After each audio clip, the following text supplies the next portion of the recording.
Whether you're a skeptic or a believer, join me, Rob McConnell, as together we'll investigate the world of the paranormal and the science of parapsychology here on the X-Zone Radio TV show on XZBN and the X-Zone TV channel on Simul TV.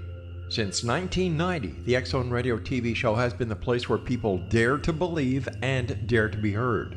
Together, we'll investigate UFOs, aliens, ghosts, Bigfoot, psychic phenomenon, lake monsters, conspiracy theories, government cover-ups, the truth embargo, alien abductions, ESP, haunted locations from around the world, and so much more.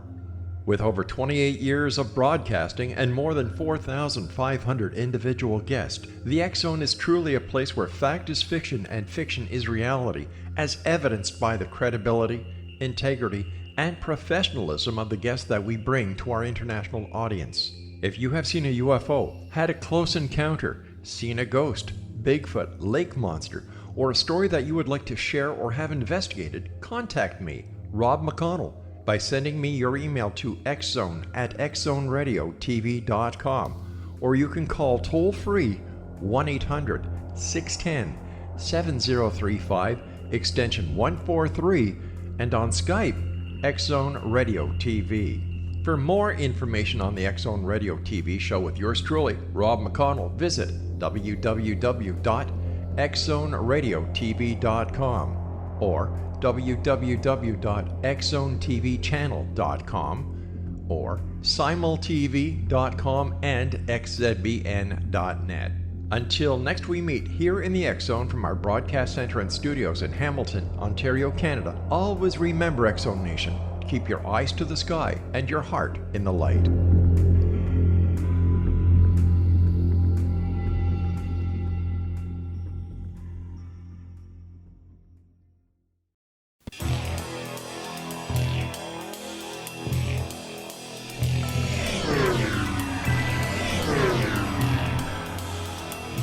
This is A Different Perspective with Kevin Randle.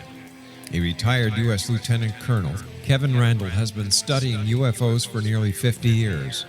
Kevin has investigated some of the most famous UFO cases in the world and has been consulted for dozens of documentaries about UFOs.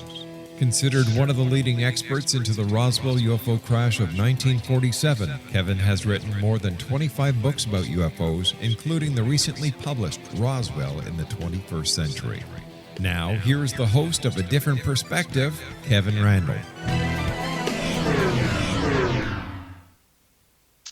And whether you can believe it or not, I am back.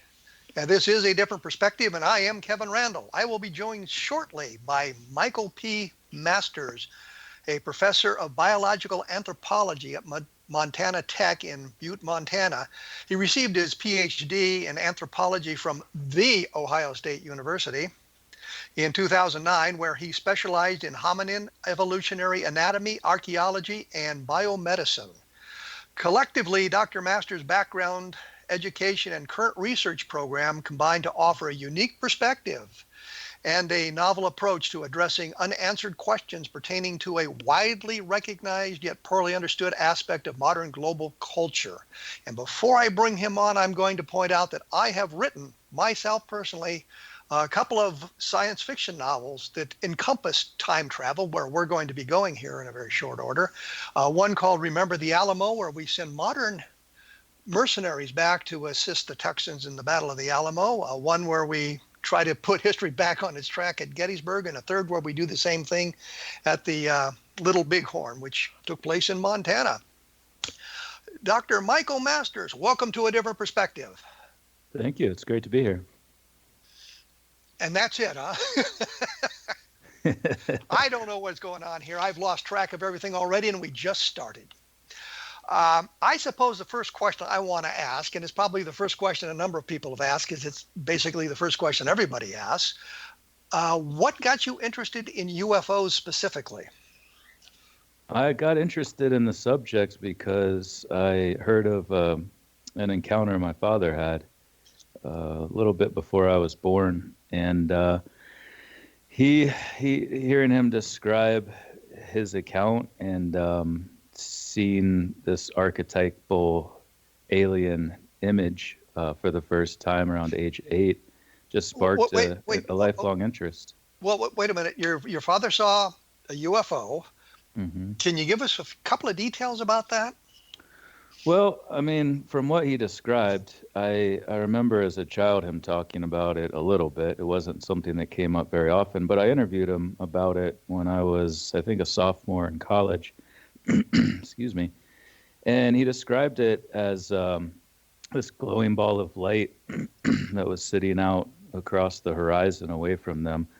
He's a veterinarian in a very rural part of Ohio, in Amish country, actually.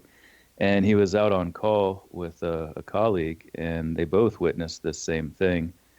Described it just as this glowing orb off in the distance, but then all of a sudden it shot toward them and hovered there for a little bit and kind of moved around slightly, but mostly just hovered. And I think you said about 200 meters away, maybe, and then shot back across the horizon, sat there for a little bit longer, and then rapidly darted up into the sky. And it was clear to him that, it wasn't a star or headlights or any of the common things that people describe. It was definitely something very different and had an impact on him. And I guess you could say it had an impact on me as well.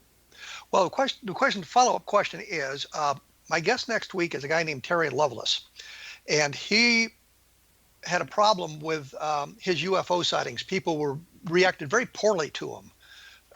It caused family great anguish about his UFO sightings. I detect here that there was no such problem, that everybody kind of accepted it as something very unusual. Well, yeah, he didn't really talk about it very much. Like I said, it was mostly me prying and asking questions and trying to get more information. But no, in our family, it was never really thought of as a strange, extraordinary thing that wasn't believable. He's not at all the type of person that makes things up like this and isn't attention seeking or anything like that. So yeah, we didn't really have any reason to question the account as he told it. And there was also someone else there who saw the same thing, and in accordance with J. Allen Hynek's probability scale, it would be more probable that it did happen because there was another witness who also corroborated that account. So no, we never really doubted it. Now, I cut you off earlier. You were about to say when you were 8 years old, you had an archetypical UFO or something with the UFO phenomena. You saw photographs of creatures, or what was that? Well, yeah, when I was 8, I think my father was trying to figure out what he had seen and to try to make some sense of it. So he bought Whitley Strieber's book Communion, and I remember seeing it on the bookshelf in our living room, and had this flash, this sort of image that appeared in my head, which is shown early on in the book, just to kind of give people a sense of the image. But it was a simple hominin form, sort of a chimpanzee-like form, our modern human form in the middle, and then the alien form from that book's cover. And it solidified this interest for me that started at a very young age. I obviously didn't know anything about evolution, hominin evolution specifically, but as I learned more and more about it over the course of my life and really delving deeply into it, working on archaeological excavations at ancient hominin sites, pursuing studies of hominin craniofacial anatomy and evolutionary change in our cranial and postcranial anatomy, really kind of put together a lot of pieces that had been missing, and then combined with a deep study of modern physics, astrobiology, astronomy, allowed me to kind of put together a broader perspective and a multidisciplinary approach that brings together evidence from a number of different fields. Did this seeing that book kind of spark an interest in anthropology, or is that something different from the UFO aspect of it? No, it did. Absolutely. I knew I was going to either go to school for physics or for anthropology.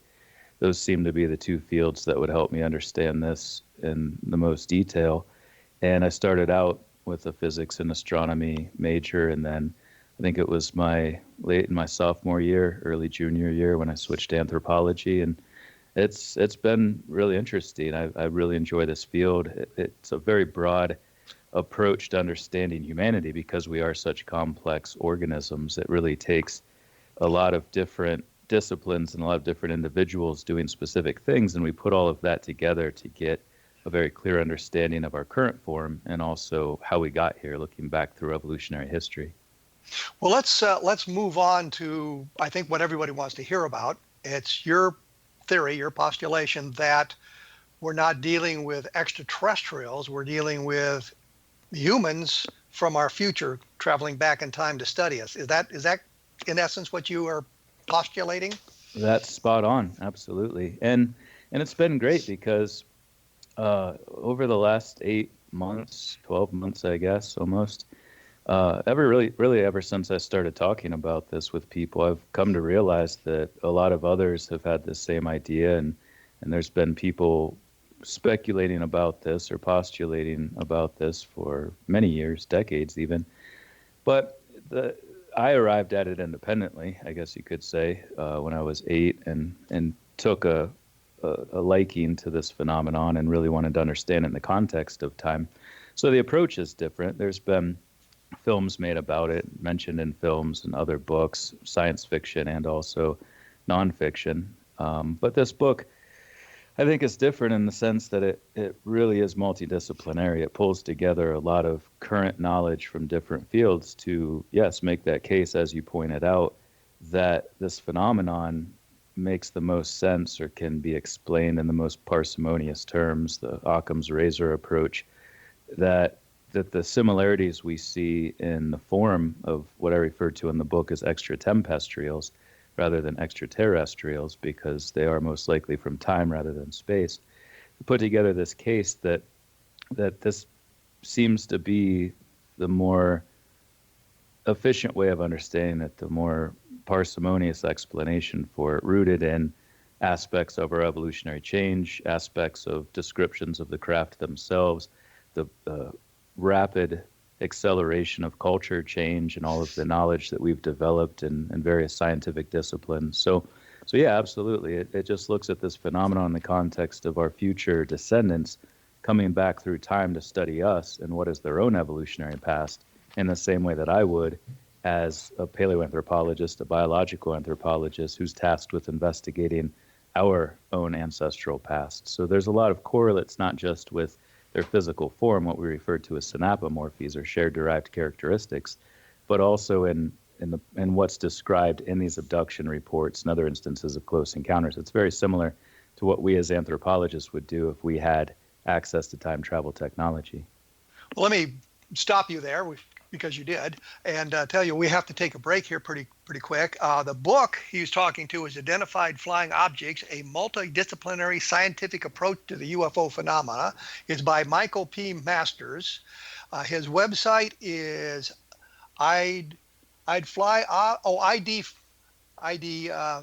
flyingobjects.com. It's idflyobj.com. Sorry about screwing that up. Mine is, of course, www.kevinrandle.blogspot.com.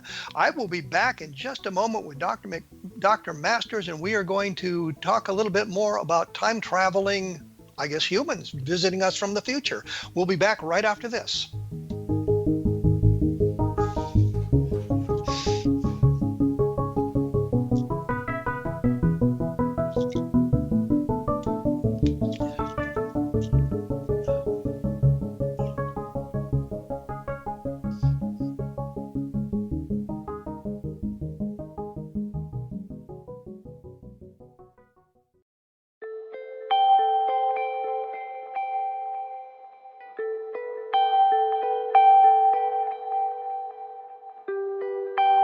It's hard to listen to the news without realizing we're living in volatile, unprecedented times. Yet never has there been such an opportunity to transform the human condition. As old structures fail, where can we find the guidance to co-create a better way? Find Your Path Home is an ever-evolving, leading-edge information, education, and healing resource center designed to support and guide you on your path to unity and enlightenment. Based on sound principles employed by shaman worldwide, we provide techniques that can support you through the current transitions, offering online shamanic classes, international long-distance shamanic healing sessions, complimentary Mission Evolution radio episodes and Stairway to Heaven TV vignettes, seminars, retreats, and much more. All of this can be found on findyourpathhome.com.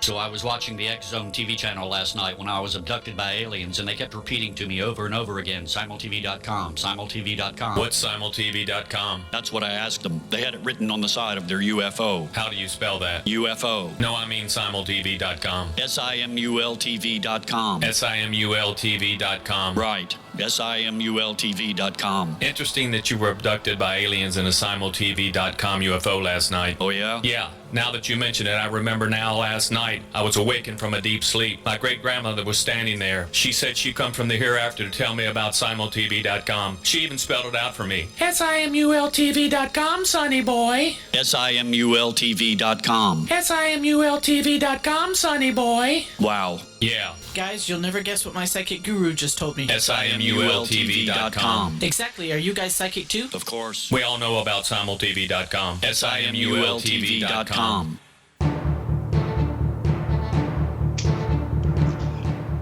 As I told you just moments ago, I would be returning with Dr. Michael Masters. His book is Identified Flying Objects. I screwed up the name of his website.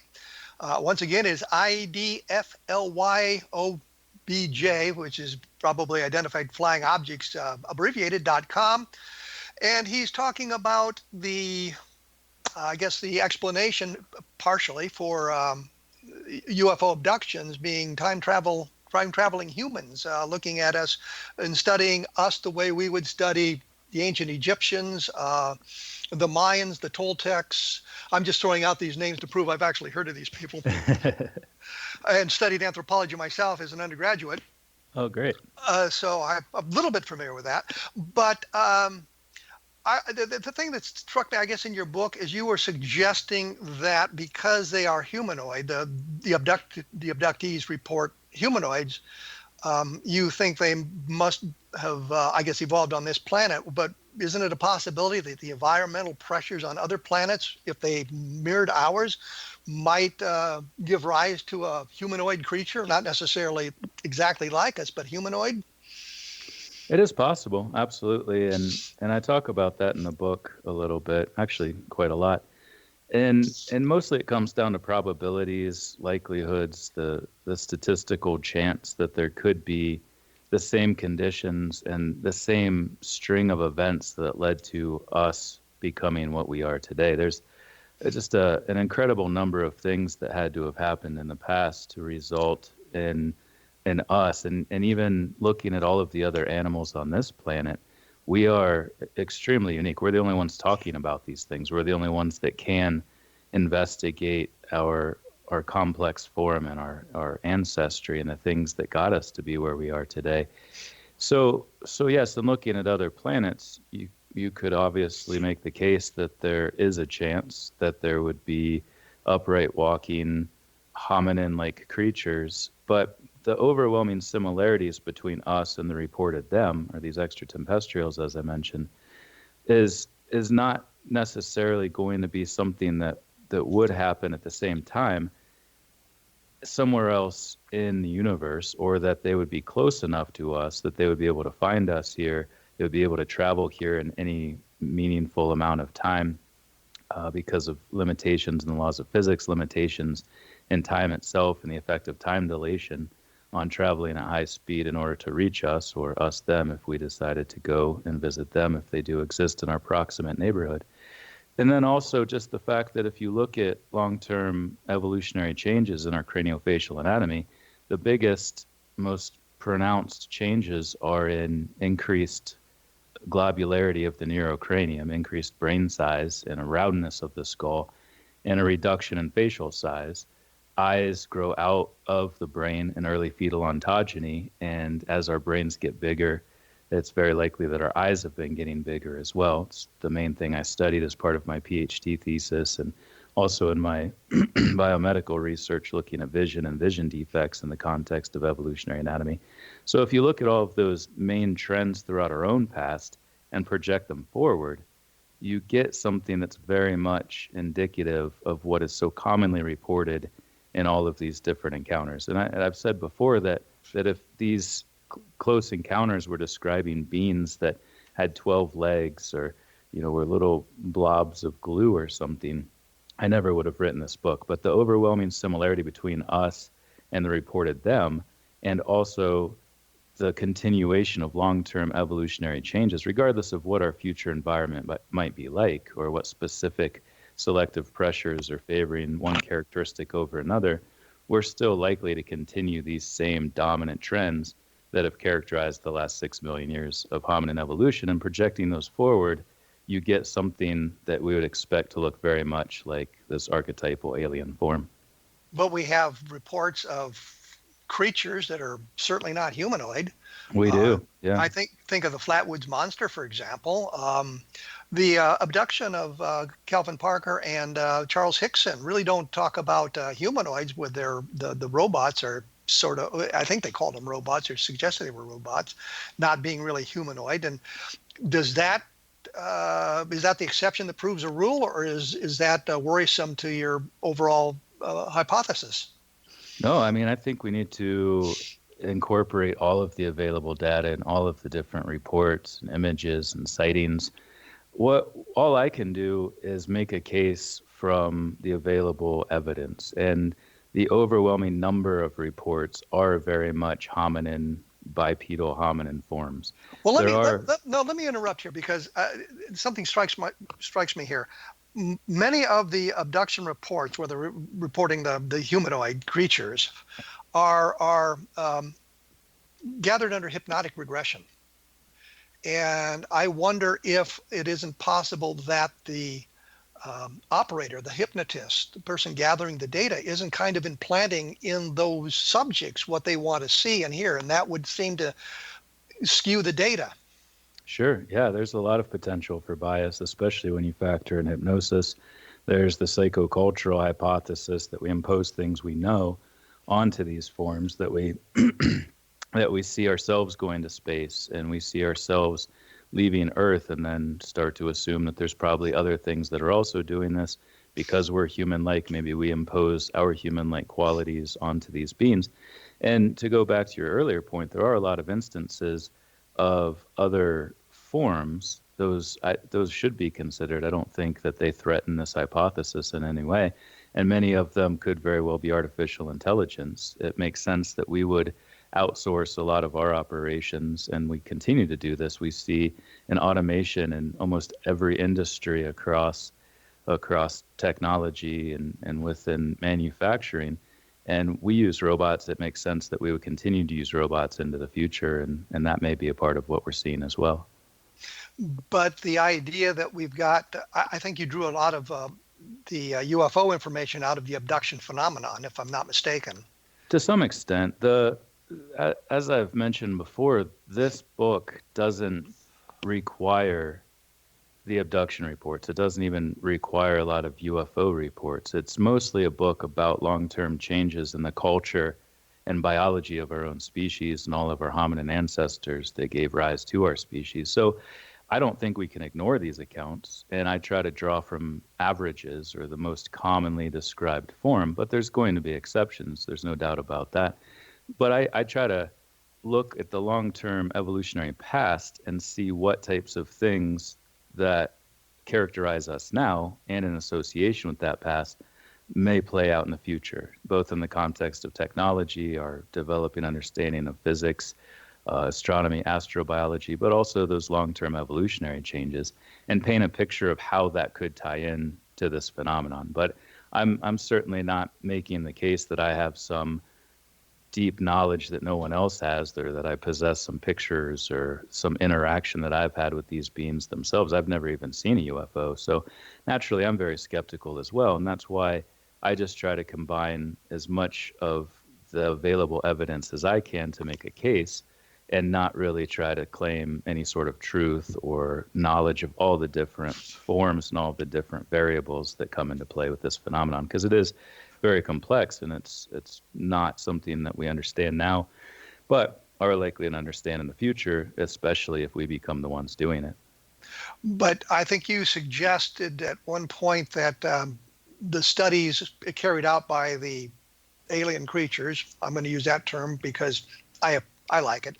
The alien creatures are the kind of studies anthropologists would carry out had they the ability to travel in time. But if I'm a scientist from another world and I want to study the history of humanity, wouldn't I be doing those same kinds of studies? I would think so, absolutely. If you're trying to understand the biology and the cultural characteristics of any entity, whether you're coming from time or space, you would expect a lot of those same procedures to be carried out.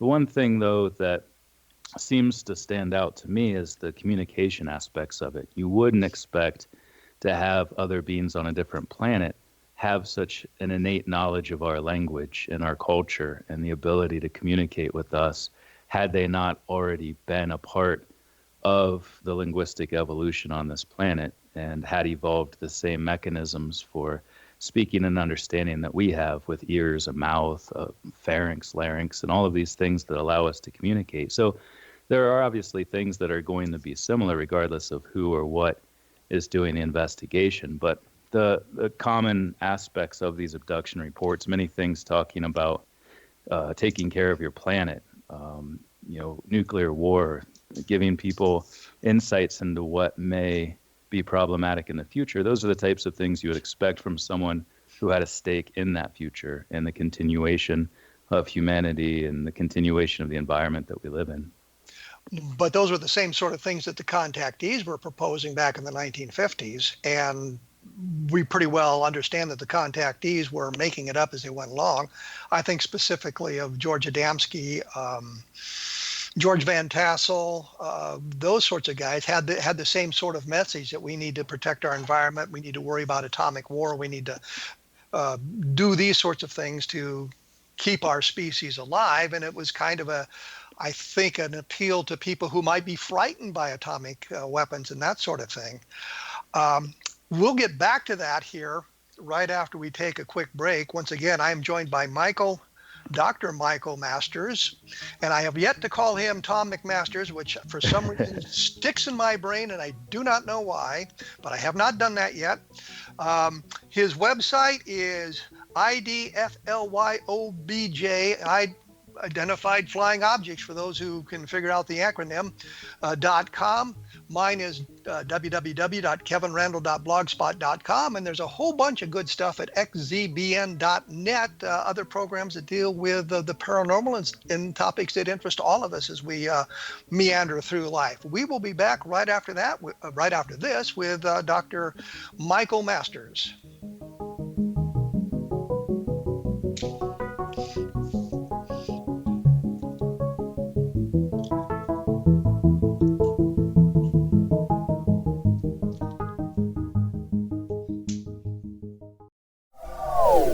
They are here, and they've been here for thousands of years, making their presence known in the shadows. They might be seen by a lonely motorist on a deserted road late at night, or by a frightened and confused husband in the bedroom he is sharing with his wife. But who are they? What do they want? Why are they here? Perhaps most concerning, has the government been aware of their presence all along? The new book by Ellie Marzulli, UFO Disclosure, the 70-year cover-up exposed, delves into the world of UFOs. Can full disclosure be soon? Order now and receive a free hour and 37-minute DVD on the UFO phenomenon. UFOs are real. Get both the book and the DVD, a $40 value, for only $19.99. To order your book and DVD today, go to lamarzulli.net. That's LAMARZULLI.net. Rob McConnell here, presenting an overview for Nicholas Paul Jennings, author of a fascinating book, Amen. It presents facts revealed by Egyptologists, facts that enable us to understand why Amen is the beginning of creation of God. It provides recommendations for religious leaders of the major religions to unify their beliefs and teach the Word of God. Love one another. Amen informs people how mankind conceived God. It was the Egyptians that developed the concepts of a soul, a hereafter, and Son of God. And finally, after the worship of many gods, They conceived the belief in one universal God, the maker of all there is.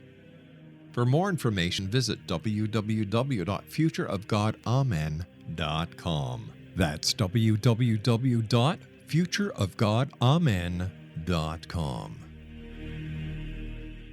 You have heard of the X Zone? Now watch it on Simul TV, plus 500 video games, live TV channels, free video on demand, worldwide, and more.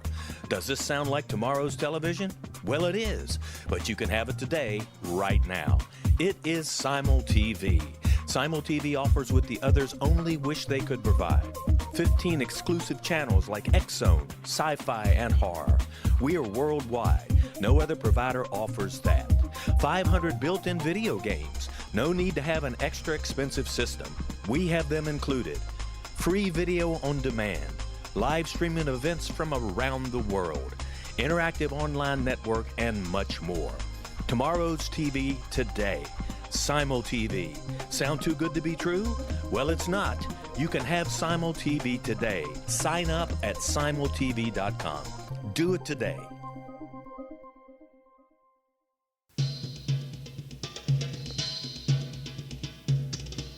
I am back with Dr. Michael P. Masters, a Ph.D. from The Ohio State University. I just love to say that.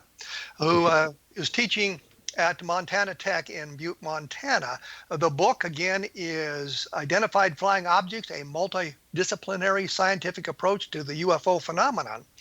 And while we were kind of focusing on that and moving to this idea before the break, is if these beings are from our future, why do they need to abduct people from our time frame to understand what was going on? And kind of a sidelight is, wouldn't the record we've left behind, which is much more complex and detailed than what we pick up from Egypt and Rome and studying ancient civilizations, wouldn't that give them a lot of the clues that they would be looking for? Well, I think that all comes down to at what point in the future they're coming from. Because if we say, for instance, we had access to the same technology, we aren't likely to go back 20 years into the past and investigate humans during a time where we already have records of what they were doing, why they were doing these things. It's all preserved in the literature and other forms of media.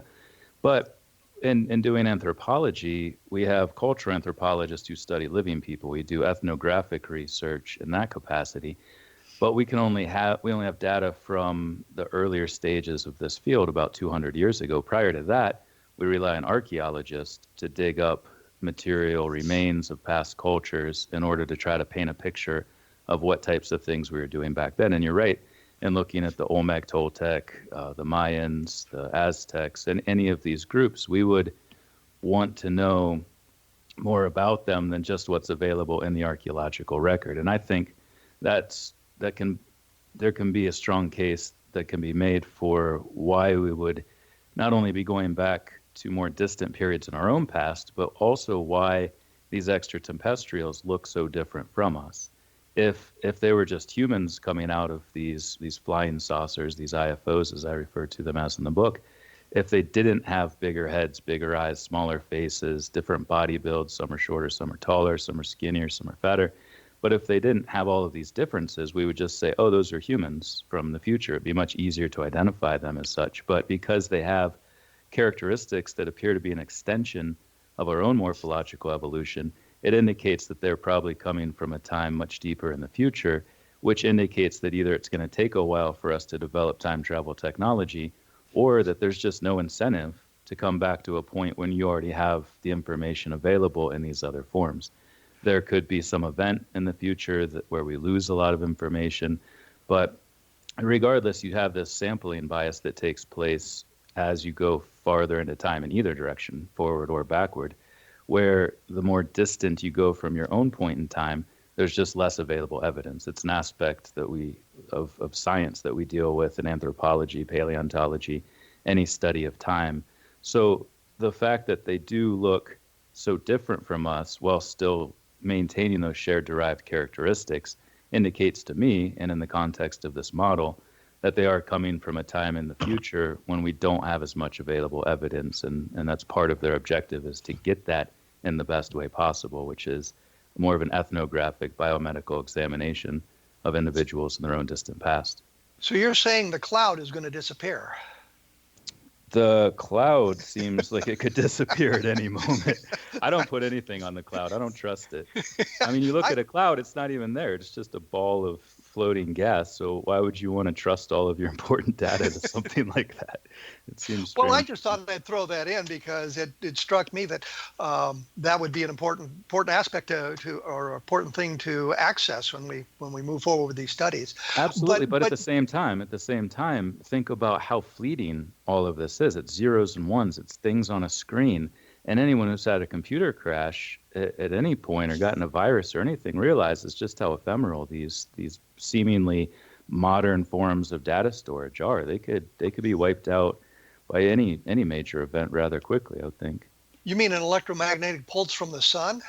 Anything. I mean, yeah, some sort of nuclear holocaust or extreme decimation of the human population, energy problems. There's a lot of things that could take away our main forms of data storage. Well, looking at it from my narrow point of view, it would seem to me that if I'm a time-traveling human, I would be more interested in stuff far beyond where we are today. In other words, back in the more ancient past. So the abductions would be taking place from the Aztec population, or we could find out who the Teotihuacanos were and what happened to them, that sort of thing. But I would think that we wouldn't have so many modern abductions. We would have maybe hints of abductions from the past, but nothing like what is being reported today.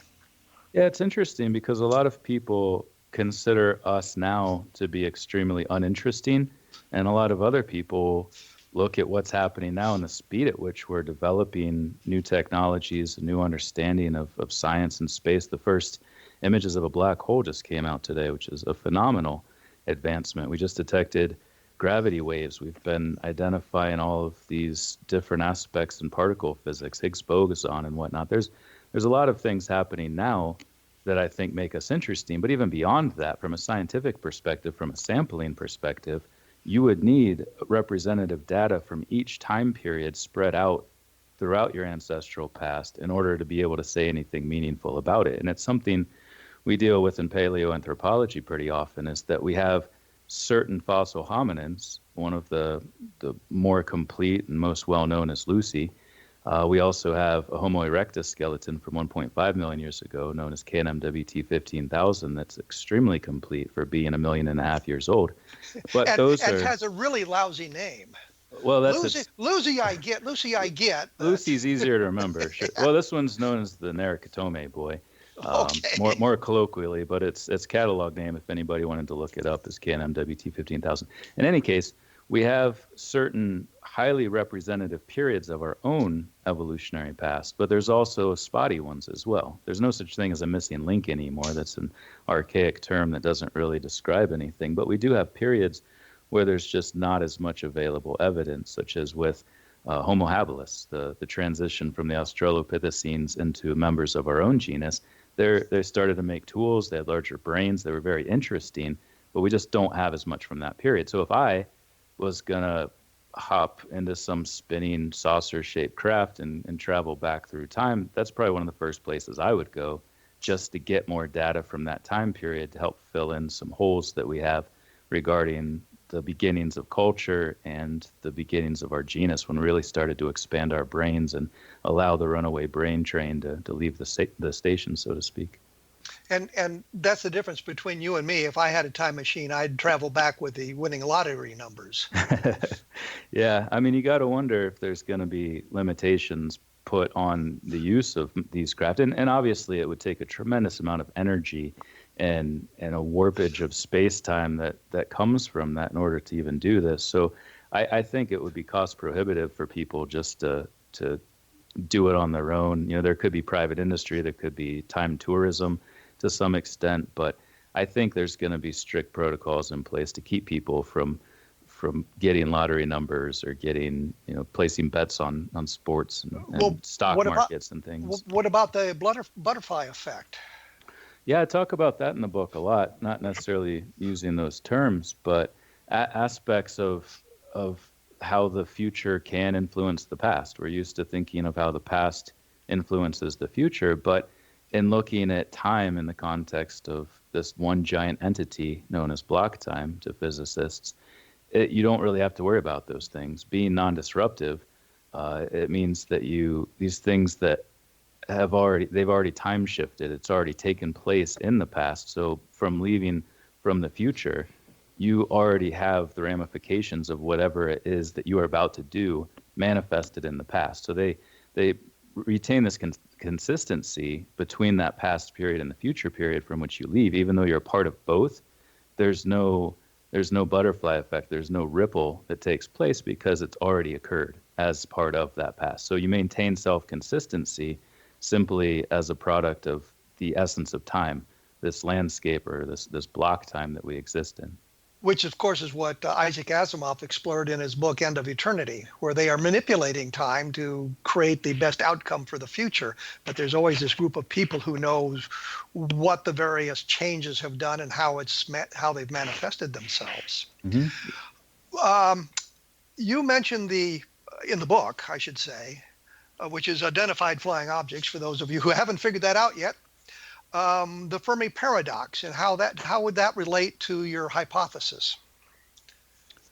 Right. So Enrico Fermi was one of the first to really ask this question of if there is life all throughout the universe, and if it occurred here on Earth so quickly after it could, and we have complex life forms that are able to ask this question, surely intelligence and complex life forms must have evolved on other planets too. So his quintessential question was essentially, where are they? Where is everybody? And Stephen Hawking proposed this same thing, or sort of modified Fermi's question in the context of time, that if we are eventually going to unravel the mysteries of time and figure out how to achieve backward time travel, we would expect to be inundated by what he referred to as time tourists, and we'd see them everywhere. Let me interrupt here because I'm getting up against a break here. We'll come back and explore the idea of the Fermi paradox and that sort of thing in just a moment. The book is Identified Flying Objects by Dr. Michael P. Masters. Deals with a lot of stuff that I think is of interest to us in a very tangential way, those of us who study UFOs and that sort of thing. I'm at www.kevinrandle.blogspot.com, and you can take a look at some of my books, such as Encounter in the Desert, which deals with the Socorro case. We will be back right after this and take a little further look at the Fermi paradox.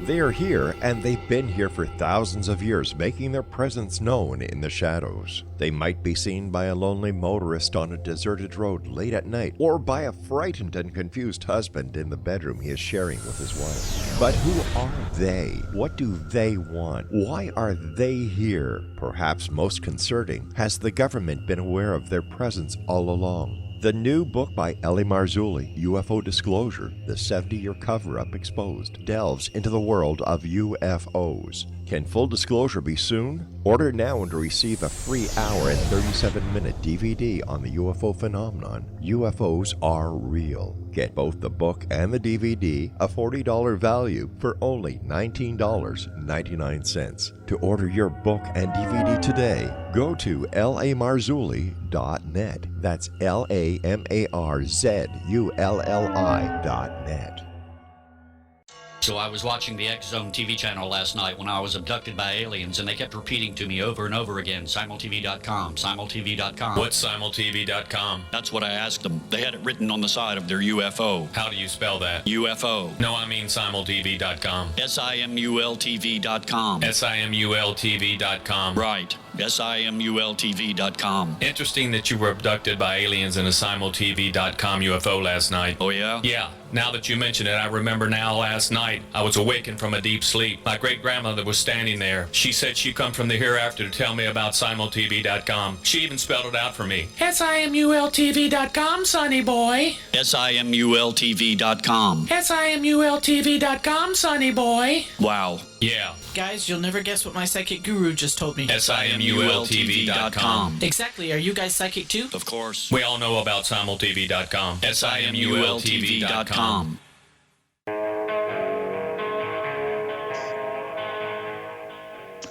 I am back with Dr. Michael P. Masters, and please note, I have not called him by the wrong name yet. When we went away, we were kind of chatting about the Fermi paradox, which is if there's life on other planets and they've developed space travel, they would be here. Where are they?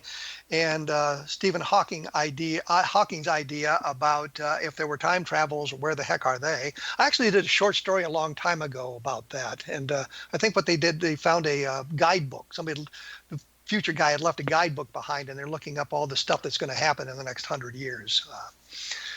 As a proof that they were time traveling, I guess. I don't know. Anyhow, you were saying about them being here, and we don't see what we would expect to see if there was alien visitation or time travelers.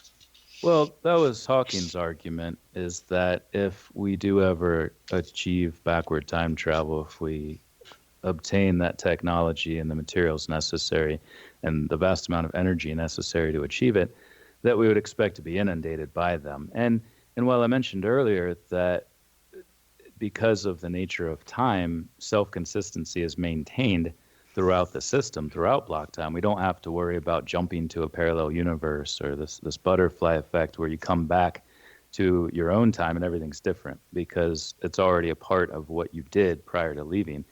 So even though there aren't paradoxes per se with regard to time or any sort of effect that it may have, I do think that there's still limitations in how much we would want to interact with the past. As you mentioned, a lot of people go back and get lottery tickets or bet on the stock market or what have you. But in looking at this phenomenon, it kind of makes sense too why these extraterrestrials seem so covert in their activities, is that even though they're not changing the past, interacting with it adds temporal complexity to these interconnected events that bridge four-dimensional space-time.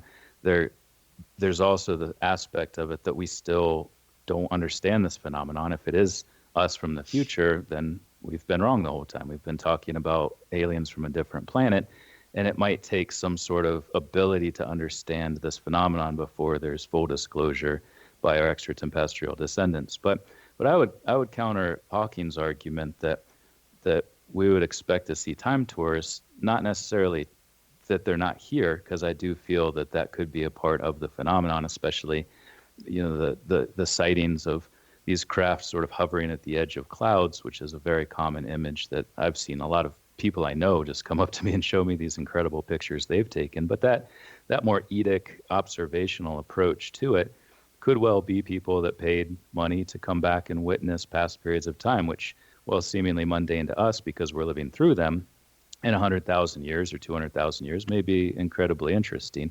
However, I think that the phenomenon of abduction reports is more an aspect of biomedical research. I don't discount that there are time tourists, but I think what we mostly see are the more dominant forms of interaction in the form of these abduction accounts are most likely scientists engaged in biomedical research, paleoanthropological research, linguistic research, and that there may be a discrepancy in the types of reports that have to do with the purpose or what the function of that mission to the past was.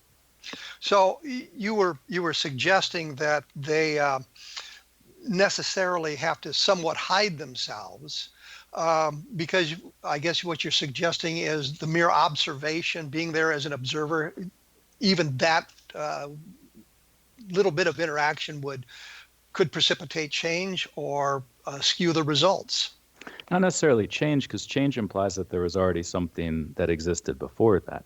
Rather, it would always be a part of both the past, that moment, and the future. Those outcomes already manifested in the future. And you're an expert in the Roswell crash, and you can see how that would easily be an example of this, where you have something come crashing into the past that then changes our perception of this phenomenon. It changes our perception of what technologies exist outside of our own understanding. And that obviously has long-term ramifications and could potentially even help create that same time machine that came crashing into the past in 1947. So there's this interconnectivity among events spread throughout block time.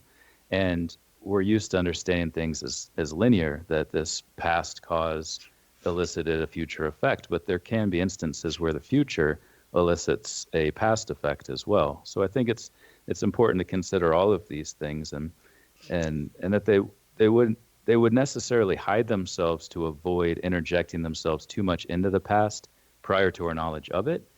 But after that, after we came to understand this, or if this is the actual reality of the situation, once we understood them as our time-traveling brethren from the future, there may not need to be any sort of hidden aspect of this. They might not need to be so covert in their operations any longer. And we could potentially just interact across time in the same way that we travel to different continents today and interact with people from very different places in space. But I can see that sort of thing just destroying the economy. They would have access to technologies we just dream about. Right. And an interjection of that technology into our society today would destroy a great bit of the economy. I think that it's a very dangerous thing to be traveling back in time, even if it's just to study what we have done in the past. It's an idea that's actually kind of frightening when you work your way all the way through it.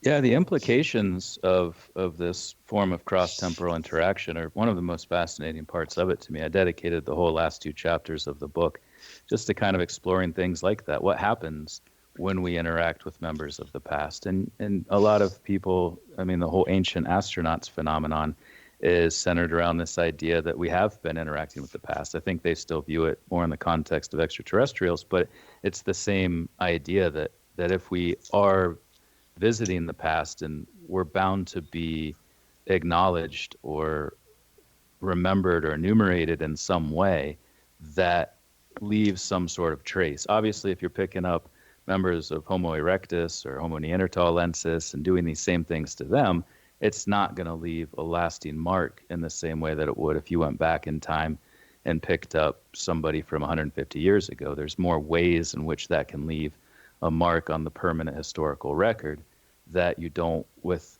more ancient visitation. So I agree. They're probably not just going to come blasting in, even if we do come to understand this phenomenon for what I believe it is, extraterrestrial encounters, intertemporal interaction. There would still need to be safeguards in place to protect the economy, to protect technology, industry, and things like that. So no, I'm not advocating that they're just going to come out blasting and start landing and interacting and we'll all make babies together or anything like that. But there could be a different relationship once we understand the phenomenon in a different and more evolved way. Quickly. What about this idea that they are in fact picking up genetic material to reproduce or inbreed with the current human population? Yeah, I talk about that quite a lot in the book too, as one of the implications of intertemporal interaction.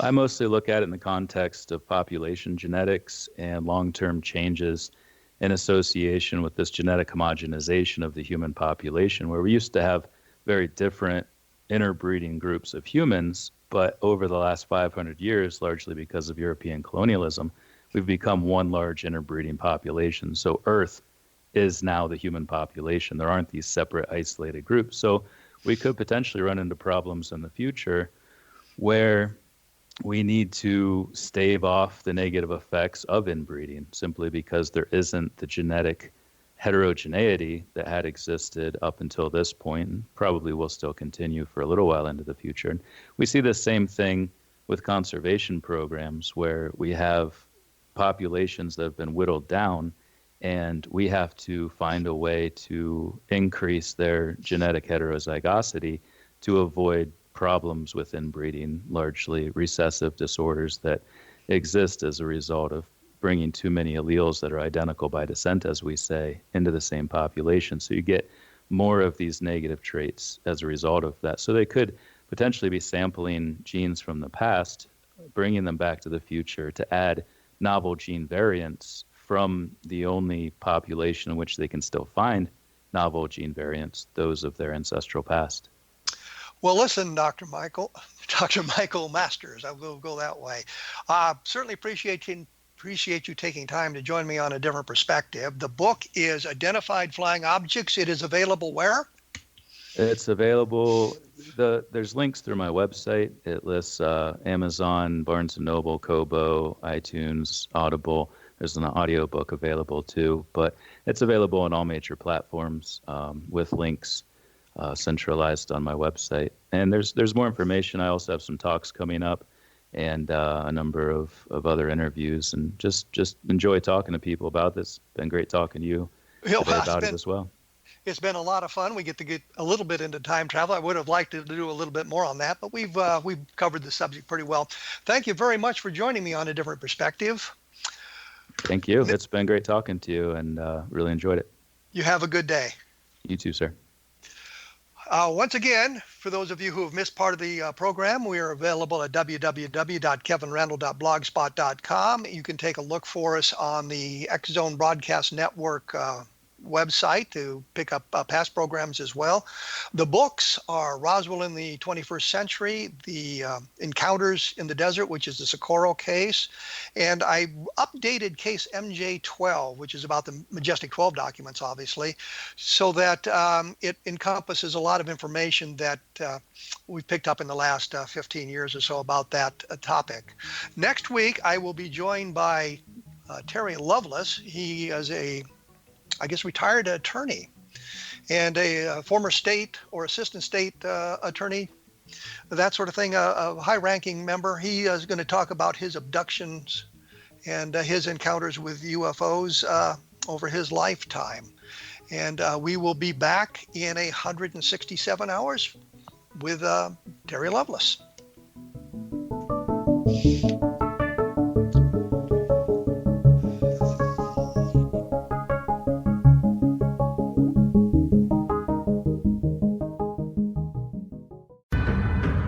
If you are looking for a safe, zero-calorie, natural option to the harmful artificial sweeteners on the market today, Just Like Sugar is what you're looking for. Just Like Sugar is a wonderful natural alternative for those health-conscious people who choose a calorie-restricted diet with a great, pure, sweet flavor that tastes just like sugar. Just Like Sugar is a great natural option for people suffering from diabetes and may be useful in restricted diet programs where standard sugars are not allowed and does not cause a laxative effect of some other sweeteners.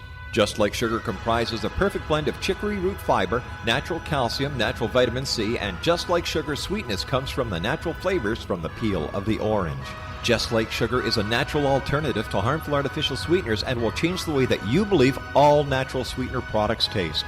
Just Like Sugar is available at your local Whole Foods markets, Wild Oats markets, Henry's, Sun Harvest, and many other fine natural food stores in the U.S., Canada, and worldwide. They are here, and they've been here for thousands of years, making their presence known in the shadows. They might be seen by a lonely motorist on a deserted road late at night, or by a frightened and confused husband in the bedroom he is sharing with his wife. But who are they? What do they want? Why are they here? Perhaps most concerning, has the government been aware of their presence all along?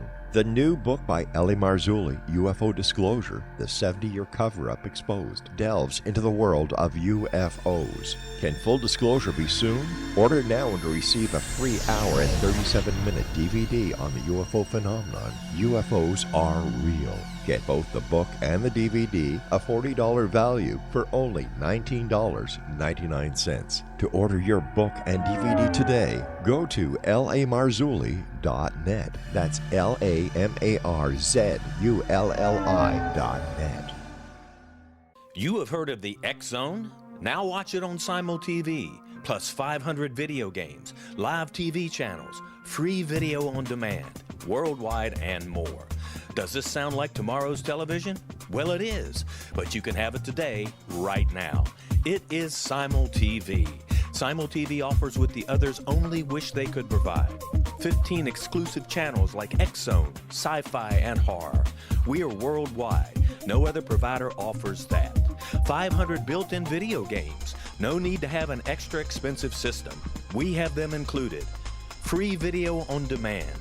Live streaming events from around the world. Interactive online network, and much more. Tomorrow's TV today. Simul TV. Sound too good to be true? Well, it's not. You can have Simul TV today. Sign up at simultv.com. Do it today.